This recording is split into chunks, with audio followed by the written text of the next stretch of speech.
Welcome, classic rock fans, to a review, and today we're talking about Arthur Brown. The man is an enigma, a remarkable talent, and a blessed nuisance to fire marshals everywhere.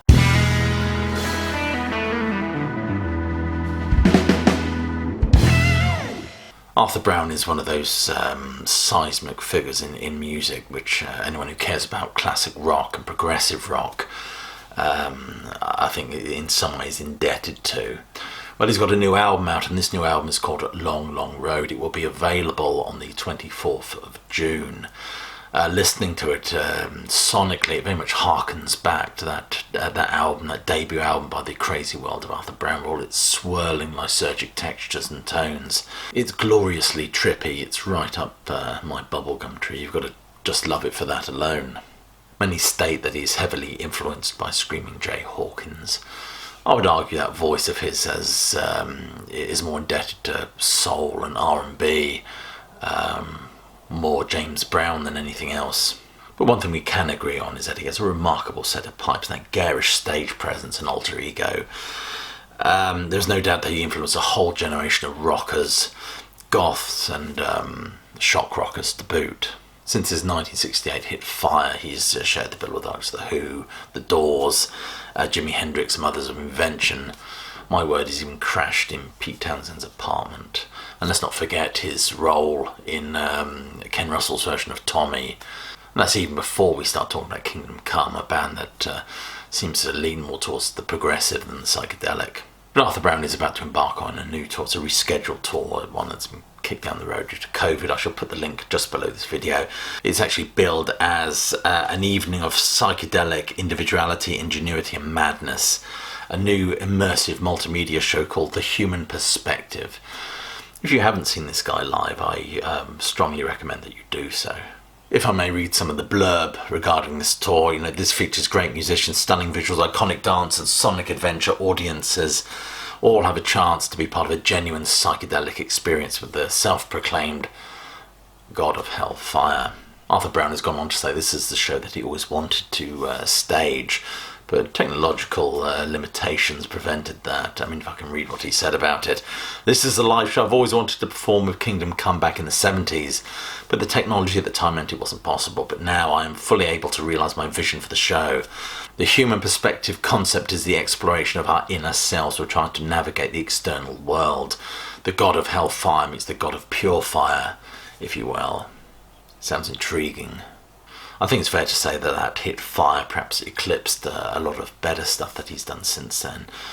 If you do get a chance to see him, that wild persona he has on stage, flamboyant theatrical performances, not to mention that multi-octave vocal range of his, immediately demonstrates why he deserves his place in the Parthenon of legends. In fact, if I may quote, Alice Cooper said, without Arthur Brown there would be no Alice Cooper. Elton John said, now there was a man who was well ahead of his time. Arthur Brown is a huge influence of mine. He is the voice of death. Bruce Dickinson. This is a man whose career spans 7 decades. 7 decades. And this new album, Long, Long Road, is an impressive statement of that. It's as creative and compelling as and as fiery, of course, as when his career actually began way back in the ether. Nevertheless, this record is not described as a swan song, but a new beginning. A new beginning of the final phase of an utterly remarkable career. What exactly that means, I'm not sure. So listening to the songs on this album, as I've said, it's textured to very much sound like The Crazy World of Arthur Brown or Kingdom Come. It's swirling and lysergic and gloriously trippy. The first track is Gas Tanks, and my word, it's incredibly heady stuff. It's a bit like Oxomoxoa, but with better production. Lots of jangly piano and throbbing Hammond before we get that inhuman wail of Brown, who, as I've said, still has a fine set of tonsils on him, and there's even a lovely bit of flute in this as well, so there's a bit of something for everybody with this one. And I like the fact that Arthur's voice is double tracked, all adding to the lysergic pulse of this one. This track actually segues straight into the next one, which is Coffin Confession. I loved you once, but I just can't stand your politics, growls Brown, and this almost spoken word piece over some very lush sounding keyboard. It's like Pink Floyd circa 1968, going down as a gorgeous R&B feel reminiscent of Traffic and Blind Faith. It's very soulful with some brass, of course, as Arthur channels his inner James Brown for this one. Once I Had Illusions Part 1, love the title. Great acoustic guitar work over the steady swell of Hammond before Arthur's voice rises from the fog. I Like Games, wonderful strains of psychedelic impressionistic blues, kind of almost like the Stones, about circa 1969. Then we get one of my favourites on this album, Shining Brightness. I particularly like the guitar riff at the start and the jangly jazz of the keyboard, similar to the sort of sound that Raymond Zurich gets for Riders on the Storm. Arthur's voice rasps away, almost subterranean, buried beneath all this swirly and heavily textured music. It almost sounds as if you're kind of sat in an adjacent room listening to Captain Beefheart. It's absolutely wonderful stuff. The blues and messing around, his voice sounds very clean on this one, which I really enjoy. I love the lyrics. She tried to poison me with mushrooms. He laments to the very bluesy slide of guitar. Then we get the title track, lovely acoustic strum to this one, some melodic piano. It's a song that really showcases Arthur's voice, very clean on this one. I love the line in this, the further we come, the further we go. Once I Had Illusions Part 2, great chugging start to this one. Some great bluesy licks as well. There's a wonderful line in this song. Sometimes I feel there's no blood in my veins, he sings.